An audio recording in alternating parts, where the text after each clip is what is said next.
السلام عليكم ورحمة الله وبركاته. ازيكم يا حبايبي؟ عاملين ايه؟ يا رب تكونوا بخير وبأحسن حال. تعالوا بينا نسمي الله ونصلي على الرسول عليه أفضل الصلاة والسلام. شوفوا الفيديو بتاعنا النهاردة خفيف وظريف. هنذبح السمان اللي أنا مصوراه معاكم عمر يوم. النهاردة ليه 29 يوم،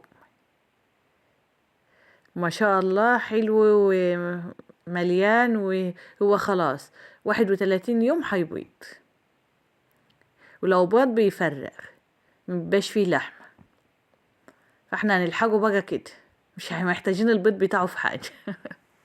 هو بيقولك البيض بتاعه حلو للأطفال، بس احنا عايزين السمان، مش عايزين البيض. هنذبحه النهاردة.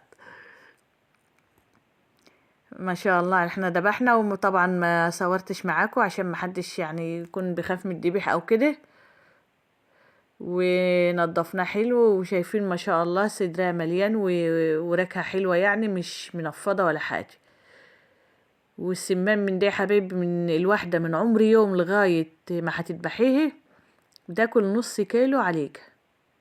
طبعا نضفناه، تحناه ونضفناه حلو وغسلناه حلو كده. حبيتش اطول معاكم برضو الفيديو عشان هو ممل في تنظيفه وغسيله شوية، عشان ما طولش عليك الفيديو.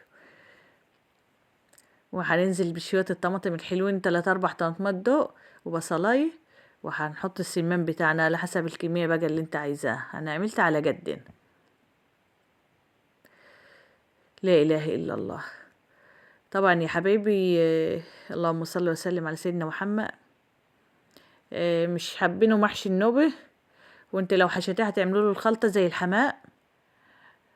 لسان عصفور مع الكباب بتاعته والجوانس، او خلطة بالرز برضو مع الكباب بتاعته، او فريك. هو زيه زي الحمام في الحشو.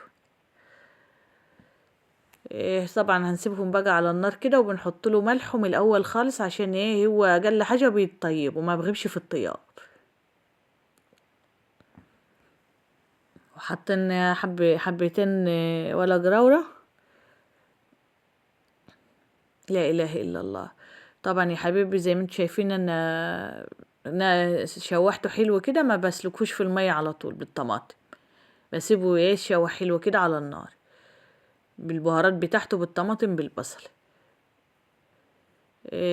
طبعا نزل اللي فيه كله كده، وهنزوده ميه، وما شاء الله خفيف وشربته خفيفة وحلوة غير الحمام خالص.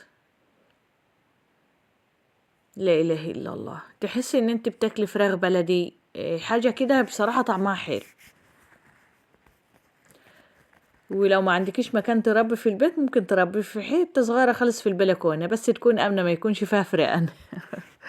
طبعا عملنا ريحنا برام رز حلوه كده في الفرن، والغلوتين بعد ما بتزودي الميه ما بيغيبش. وهننشله يا حبيبي ونحمره، وتصفي الشوربه بتاعتك كده، تلم حتت الطماطم اللي فيها عشان تبقى شربتك رايقه ونضيفه. وطبعا لو حشتيه برضو هتعملي برضو نفس الحكايه، بس مش هيبقى مفتوح جو كده. بتاعي حته صغيره وبتحشي، ما شال الحشوه ما تطلعش منه، وبتعملي له الشرب برضو زي كده. لا اله الا الله. هنحط الصينيه بتاعتنا كده او الطاسه بتاعتنا على البوتاجاز بحته سمنه كده تسيح، سمنه بلدي، حبه زيت على حسب ما انت متعوده في مطبخك. انا حطيت حته سمنه. لا اله الا الله. وهنحمره. بصراحه مش هتنسى حلاوته. جربوه بس مش هتندموا. انا بربيه على طول، وبحب تربيته، وبحب اكله، وما بعفش مكانه على فكرة.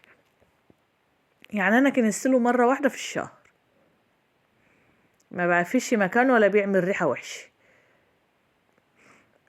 ولو المكان ضيق معلش هتكنسي على طول، انما المكان الحمد لله يعني لو واسع مش هياخد غلبة منه. بعد ما حمرناه كده على شوية خضار في الطبق كده وهتحطيه.